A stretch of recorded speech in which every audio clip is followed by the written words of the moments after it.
cross-court pass to Trey Smith. Trey from downtown, got it. Wants a screen, he'll go the other way, find A.O. Aaron from downtown, got it. The Moose is loose. Mid-center court with Charlie Ernst on 88.3 WLFC. Tommy, left side, little stutter step, driving the lane, scoop the hoop, left hand, got it again. High ball screen, back top of the key, backdoor pass ahead, and slam it home. Alex White, that's his second slam. Join Coach Ernst and the Oilers On-Air team as they take a look back at the week that was, discuss what's happening around the conference, and preview the week ahead. Oilers win it, and what a game here in Croy, and a tremendous victory for the Orange and Black. And now, let's join men's basketball head coach Charlie Ernst and the voice of Oiler basketball, Jason Granger.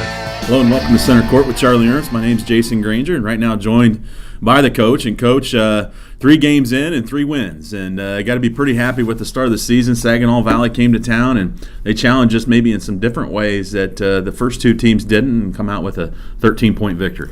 It's always good to be back home, and as you said, we've got 3 good wins to start the season, a couple on the road. Now we got a home win under our belt, and all 3 of these teams have presented different things to us, and I think our players have done a good job of adjusting. I thought in some ways this game was similar to others we've played in that I thought the last minute or 2 of the first half we had a nice little spurt to get a lead, and then played really well in the second half, and that's really what good teams do. Well, did a nice job of, I thought, a couple different things. Start with the first point, getting it inside, and it's something that I'm just going to have to continue. And I think Findlay fans got to continue to get used to is we're just pounded inside. And Alex had 15 points, 13 rebounds, but he's 6 of 13. I think he could have easily had 25 points because he missed a couple chippies around it. He's not going to miss, but he was dominant in the paint.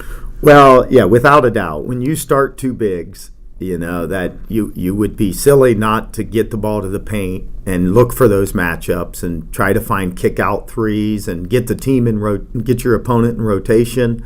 That's really what the game of basketball is. And whether you do that with ball screen defense or ball screen offense and get the opponent in rotation, you get drive and kicks.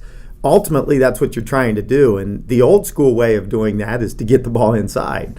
And we've got a couple different guys we can throw it to. In fact, we've got a couple guys that we really haven't highlighted yet that are capable of catching the ball on the block. And so I think for our team, at least at this stage of the season, that's our comfort level. That's where we're really sound. We're going to continue to do that and see how teams adjust. Well, I thought the second half, that was the best basketball we played to date. And the thing that really stuck out to me was our passing. I thought we really did a nice job passing the basketball. We have 19 assists. I think they might have missed a couple in there, but passing up a good shot for a great shot. We got a number of really nice looks in around the rim there. Well, I think passing is one of the things this team's good at. We knew that coming into the season, that we've got a lot of guys not only that are capable of seeing the floor and delivering good passes, but they're very unselfish in nature, sometimes to a fault. So ball movement, player movement, unselfishness, that's got to be the hallmark of this team throughout the season for us to be where we want to be late in the year. And we've got to do it each and every game out, especially against these teams like Saginaw that really get after you. They pressure the ball. They're physical. We've got to use that physicality and that aggressiveness against them with quick ball movement, get their players moving and in rotation, and then we can find open guys. I thought we did that in the second half. I also thought really did a good job defensively identifying their shooters. The Tui kid is a really good shooter. At least I thought he was coming in. You hold him to 2 of 7 from 3. He really didn't have. He had a couple wide open looks, and those are the ones he made. And when you guys were on him, he didn't have a chance to really get those in, and then did a nice job of containing some of their other pieces. We'll talk about Blue, but the other guys, he really did a nice job containing them. Well, they're a young team, and sometimes that can work for you and against you. And I think the thing about them is, they've got a lot of guys that, are trying to prove themselves to their coach, to their program, and so they're pretty aggressive on offense. We did feel like coming into the game, we had seen them take a number of tough shots, contested shots, questionable shots, and so we felt like, hey, this is a group that if we are stout on defense, we don't have breakdowns, we don't gamble. I thought over our opening weekend, I thought we played hard. But I thought at times we were our own worst enemy by gambling and being overly aggressive. I thought the thing that I really preached this week and leading up to this game, and I thought we did a good job in this game, was being aggressive but not being foolish with gambles and bad gambles, being stout and making them take tough shots. And I thought as the game wore on, they took more and more tough shots. Obviously, our zone worked well for us. And we'll continue to mix up our defenses because not only are we pretty good at it, but I think our players like that. Well, and sometimes when you play a team that has a star player like Miles Ballou, you expect him to get his, and that's what happened. And kid's averaging 24 points a game. He gets 23 and very efficient and a tough matchup. I thought maybe Trey did the best job against him and maybe frustrated him at times, but I was impressed. 8 of 10. He didn't have really do anything ridiculous with the ball. He played within himself for the most part, and he was a tough matchup. And unfortunately, we're going to have to see him if we play Saginaw again. We're going to have to see him down the road. He's only a freshman. Yeah, he's better than advertised. He's a kid that we took a good look at coming out of high school. There's a lot of twists and turns in the recruiting process. We kind of got on the outside looking in because of some other recruiting of other guys that we had focused on at the time. But nonetheless, he's a load. He's a physical specimen for a freshman. And, if he can develop a three-point game, that would really add something to his game. But I think you're exactly right. I thought, 2/3 of the way through the first half, they kind of found their little sweet spot. They like to go to certain guys and just iso ball when they find a matchup they like. And Trey came over to me and asked if he could switch off, so we did. And I thought Trey just kind of got in his head a little bit. Got an offensive foul on him. In fact, he got 2 fouls on him quickly, and that was a big help. I thought it took a little bit from them and maybe changed their aggressive approach a little bit. So that's what seniors do. Trey's always done that throughout his career. He loves that challenge, and so that was a key part of the game. Aaron Overheiser had a really good second half. Struggled a little bit in the first half, but really got it going in the second. And the thing that you notice about Aaron is he's looking for his shot more. He doesn't hesitate on that three-point line, and he hit 3 3-pointers, and a couple of those in the second half are big. Well, Aaron puts a lot of time in. That's first and foremost. This guy lives in the gym. I shouldn't say he lives in the gym. He lives in the gym 50% of the other time, and the other 50% of the time he's got his nose in the books because he's an unbelievable student in a tough major too. But it's no surprise. He's got confidence because he shoots all the time, and he makes a lot of shots when he shoots. So, and I think he realizes that the coaches and his teammates have confidence in him because we do those very same things in practice every day. And, it's good to see. It's good to see hard work rewarded by the time he puts into the gym, and now we're seeing the payoff. And I hope other guys see that, not only this year but throughout their career. He's really, in a lot of ways, a self-made player. Well, and another impressive performance I thought was Tommy Schmock, and maybe it doesn't show up in the box score, but he had a nice finish inside. He went to the foul line, made 2 foul shots, hit a really deep three towards the end of the ball game when we were putting that game away. I think it extended the lead out to 18 or 19 and put Saginaw at bay there. And Tommy just continues to improve, and I think Findlay fans and at least I and myself have to remind him this kid's only a sophomore. We've seen him so much that you expect a lot out of him, and when he delivers, it's big. Well, what Tommy does for this team, I could go on and on and on, but maybe the single most important thing he does for this team is he gives everyone else a peace of mind on offense because he's such a good ball handler.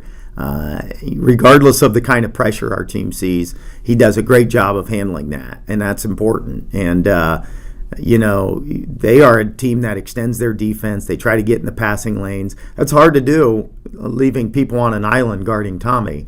And he's very unselfish. He goes to the rim to look to score just enough to keep people at bay, but then he finds shooters, and he's getting better at doing that. And I thought a year ago that once you got him sped up, he would a lot of times wouldn't be able to find shooters. And I think early in the season, what I'm seeing is a kid that can do that, and he's finding shooters better. In fact, he found Aaron a couple times on the three-point line, and that's a pretty lethal combination. And maybe the key to the game was Ethan Linder's play. It kind of goes unnoticed. He plays 18 minutes. That's the most time he's played in the first 3 ball games. He gets 9 points, but Tommy goes out with 2 fouls early in that first half, has to come out, and Ethan came in, made some big plays, and I think some people just noticed his I noticed his ball handling, his dribbling, his way to make plays in the paint, and I thought Ethan had a great game and gave us a lift in the first half to have that halftime lead.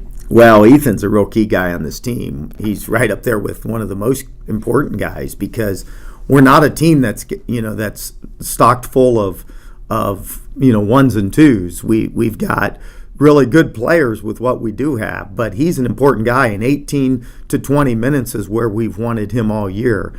I thought he was tentative the first weekend of the year, and our Trey and Tommy were both playing pretty well, so we went with them.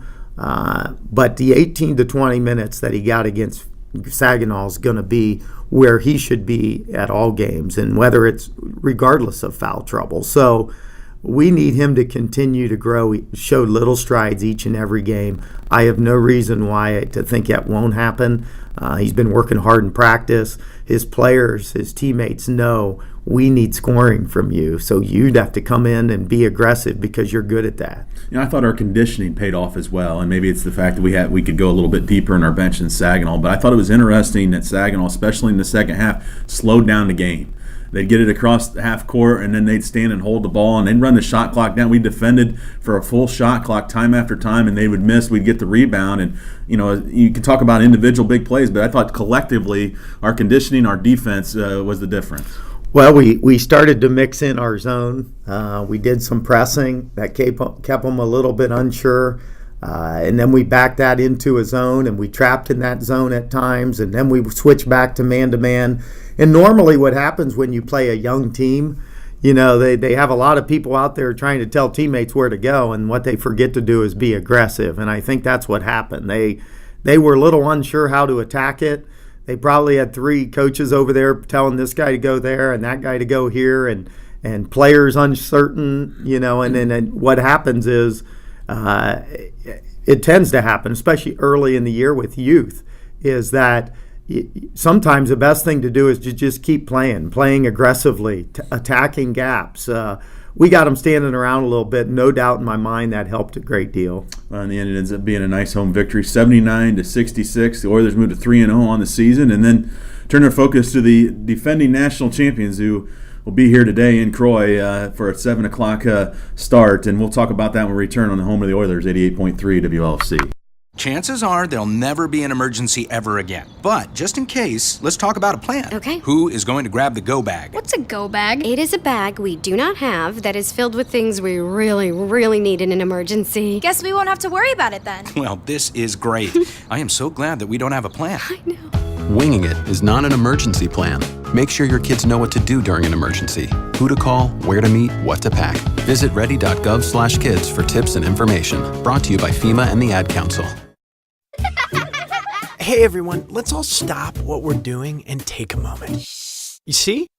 Every moment can be kind of special. But they can be loud moments, goofy moments, dorky moments, it doesn't matter. Because every time dads like us take a moment like that to spend with our kids, well, it's pretty momentous. So let's take a moment to make a moment. Call 877-4DAD-411 or visit fatherhood.gov. Brought to you by the U.S. Department of Health and Human Services and the Ad Council. This message is for all of you sitting in the passenger seat. And apologies if it gets a little uncomfortable, but how does it feel to be at the mercy of someone who thinks a random text is more important than your life? Someone who takes their eyes off the road while speeding along in a 3-ton hunk of steel. Freaky, right? Well, why not just ask them to stop? Or better yet, volunteer to text for them. It might be a little awkward, but believe me, you'll live. Learn more at stoptextstoprex.org. Brought to you by the Ad Council and the National Highway Traffic Safety Administration. Cross-court pass to Trey Smith. Trey from downtown got it.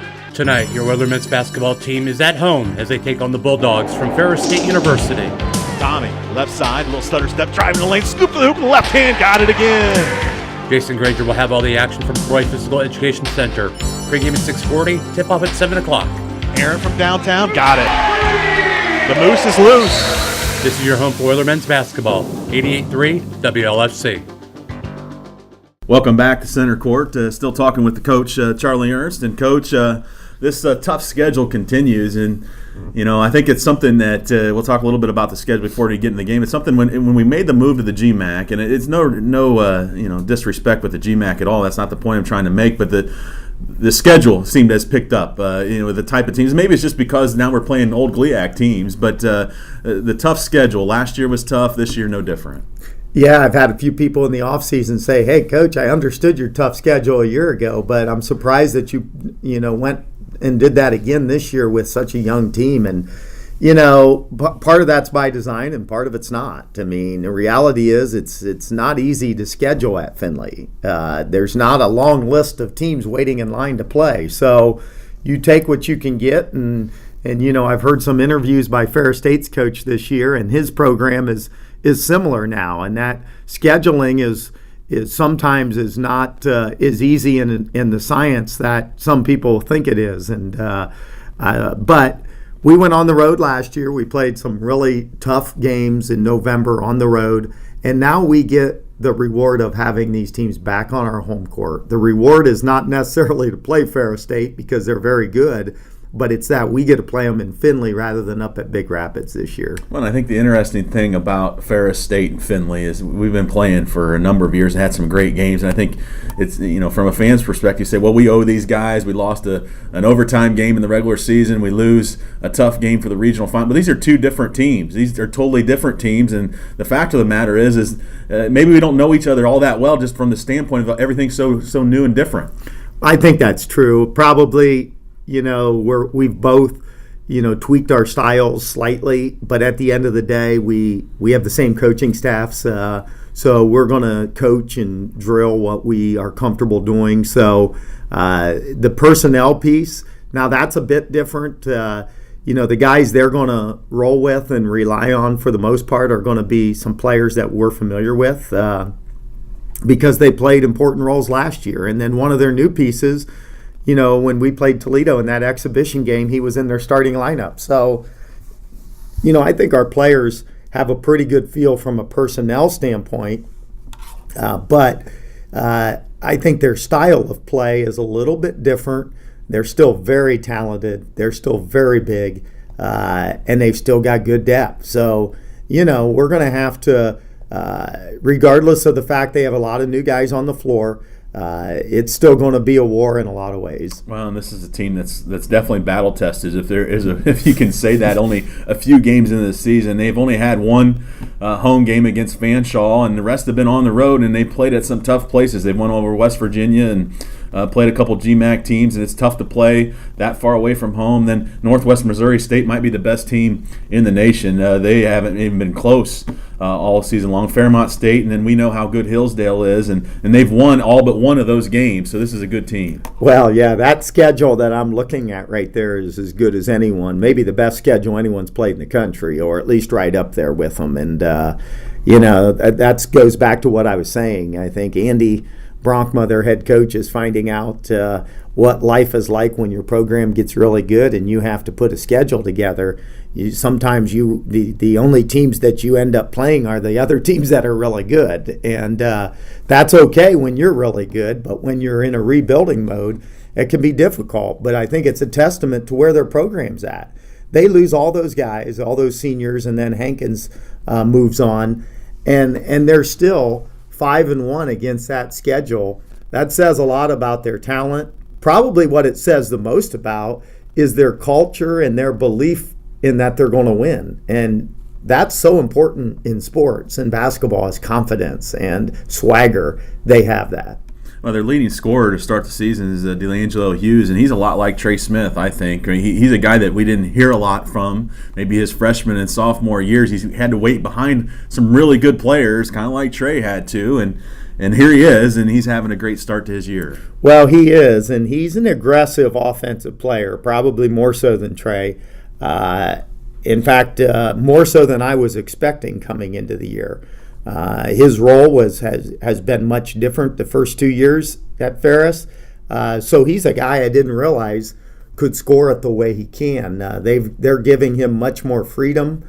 He leads them in field goal attempts by quite a bit, and he's a point guard. So, that's an interesting piece, and we're pretty stout at that position, but he's an aggressive player, so we've got to be smart. We've got to know that he's going to be looking for his own.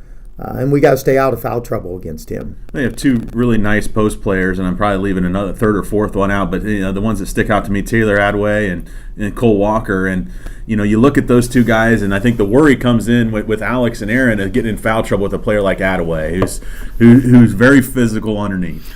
He is, and that'll be interesting. This will be the first team since the scrimmage against Gannon.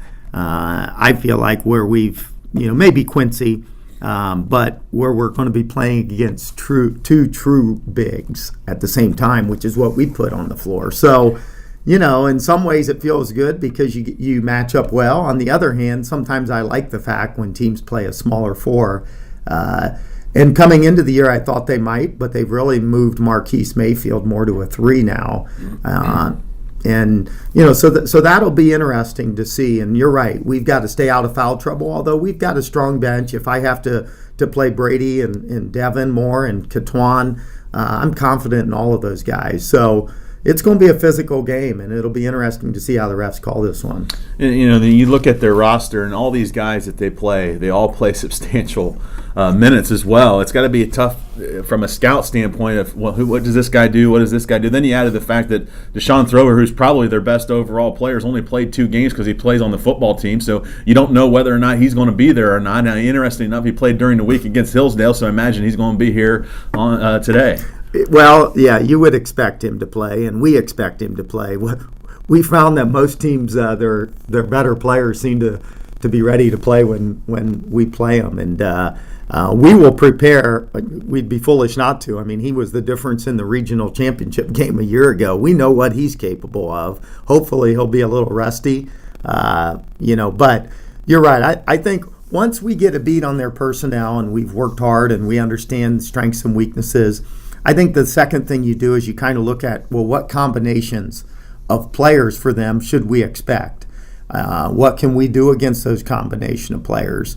And, can we dictate their lineup? Do we want to dictate their lineup? Those are all the things as a coach you do in the preparation phase. And they've got a lot of options, just as we do. So I think depth probably won't be a big factor in this game because we have a good bench, they have a good bench. I think this game's going to be won and lost with execution, not so much who has the energy at the end of the game. I could be wrong, but I think it's really going to come down to our ability to take care of the ball and to match them on the glass. If we can do those two things, I think we got a great shot. Well, that's just what I was going to talk about, Coach's style of play, because when you look back over the history of this series, when we've been able to have our style of play, we've come away with a victory for the most part. When Ferris has been able to kind of dictate how they want to get on the boards, make it kind of a, not necessarily a helter-skelter game, but have a little bit more of a pace to it, they've come away with the victory. Yeah, we want to be smart there. I mean, can we run? Of course we can run. And some of our guys like to run. And we will move the ball up the floor, not necessarily to shoot quick unless we have the right guys shooting, but just to continue to put pressure on their players, make them run the floor, get them out of position, maybe get some offensive rebounds. There's a lot of reasons you run the floor. But, yeah, I mean, we want to be smart there too because they're a team that's trained to play fast, to be aggressive on defense, to force tempo. We don't want to get into their kind of game. We want to play Findlay basketball, and if we can do that, that enhances our opportunity to win. And I think also with how they play defense from time to time, you can have a lot of wide open opportunities from 3. And I think you look back to last year, maybe we had guys like Elijah and Martise taking those shots, and maybe those are good shots. But on this team, maybe it's driving it, getting the extra pass, and having maybe a more of an inside look. Well, I think it's that for the reasons of one of the real strengths of our team is offensive rebounds. And sometimes when you shoot quick or you shoot after 1 or 2 passes, normally the defense is in great position to get a defensive rebound. If you can get the ball reversed, get the defense, as I've mentioned earlier, in rotation, whether that's inside out play, whether that's drive and kick, whether that's ball screens, however you do it. Maybe it's playing fast, moving the ball up the floor quickly. You want to take advantage of those things, and then a lot of times what happens is you get an offensive rebound. You get other things off of it. So we have passed the ball very well so far this season. I expect us to continue to do that, and that will be tested big time. We can't settle. We have to find the best shot we can get. And I think if we do that, we will find good shots against this team. And a great opportunity for our fans. We always have a great home schedule, I feel, and this is one of the better games we've had in a number of years. We've had a lot of good teams come into Croy. Bellarmine has come here. West Liberty, those types of teams. This is no different. Ferris State is as good as it gets in Division II. Well, no doubt. And in some ways, these were the games when we were in the GLIAC that helped our attendance grow and grow and grow, because our fans got used to games like Saginaw, then Ferris, and as you said, Ferris's program just continues to get better and better. It's been epic games the last I don't know, it seems like it's been going on for a while, where these games have been great games, two very good teams. I expect nothing less tonight. All right, best of luck against the Bulldogs, Coach. Thank you. All right, that's head coach Charlie Ernst, and as we come back after this break, we'll get to the pregame for the big matchup between the defending national champion Ferris State Bulldogs on home of the Oilers, 88.3 WLFC. Tommy, left side, little stutter step, driving the lane, scoop the hoop, left hand, got it again. Thank you for listening to Center Court with Charlie Once Ernst. the screen, he'll go the other way, find A.O. Aaron from downtown, got it. The Moose is loose. Join us every Tuesday night during the season for your connection to Coach Ernst and Oiler men's basketball. Oilers win it, and what a game here in Croy, and a tremendous victory for the Orange and Black. This is your home for Oiler men's basketball, 88.3 WLFC.